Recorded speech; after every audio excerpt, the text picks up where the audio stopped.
L-industrija tat-talim tal-Ingliż ELT rat tkabbir qawwi s-sena l-oħra birkupru b'saħħtu minn wara l-pandemija. Iż-żieda fl-2023 meta mqabbel mas-sena ta' qabel kienet fil-wasliet, fit-dħul u anke fl-iljili li qattaw l-istudenti f'Malta. Globalment l-industrija tal-ELT rat żieda ta' 11% fit-dħul għall-iskejjel meta kkumparat mal-2019 u ħalliet 155 miljun fl-ekonomija jew 6% tan-nefqa turistika globali f'Malta. Dan intqal waqt konferenza li matula tħabbru r-riżultati ta' stħarriġ għal dan il-qasam. Il-chairperson tal-Federazzjoni Maltija għat-talim tal-Ingliż Rebecca Bonnici f'kummenti ma' TVM News esprimiet sodisfazzjon għal dawn ir-riżultati. It-tkabbir hija xi ħaġa li lilna bħala operaturi ittina ħafna entużjażmu biex nkomplu immexxu l-iskejjel tagħna.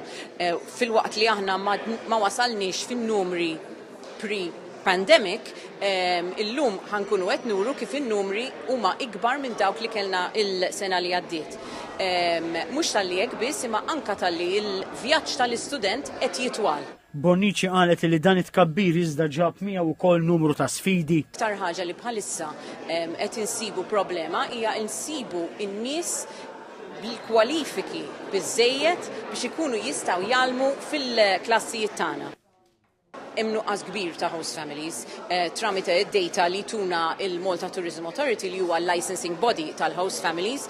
Aħna rajna mhux biss li n-numri wara l-pandemija tnaqsu imma hemm bżonn ngħidu wkoll li l-MTA mal-Feltim qed jagħmlu kemm il-kampanja biex nerġgħu inqajmu l-interess fil-familji Maltin. Il-Ministru għat-Turiżmu Clayton Bartolo qal li l-Gvern qed jaħdem biex jattira studenti ta' etajiet differenti fosthom pensjonanti u anke dawk li jiġu Malta biex jistudjaw l-Ingliż f'qafas ta' negozju sabiex tkun miġġielda l-istaġjonalità.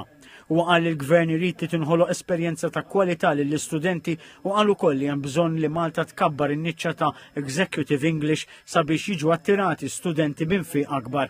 Tem jispjega li l-MTA u l-Feltom ħadmu fl-imkien f'avvenimenti diversi fosthom konferenzi biex ikunu attirati studenti minn swieq differenti tant li fit-Turkija, l-Amerika t'isfel, Franza u aktar qed issir kampanja ta' riklamar u qed jittieħdu inizjattivi wkoll ma' skejjel f'dawn il-pajjiżi biex ikunu attirati aktar studenti lejn Malta.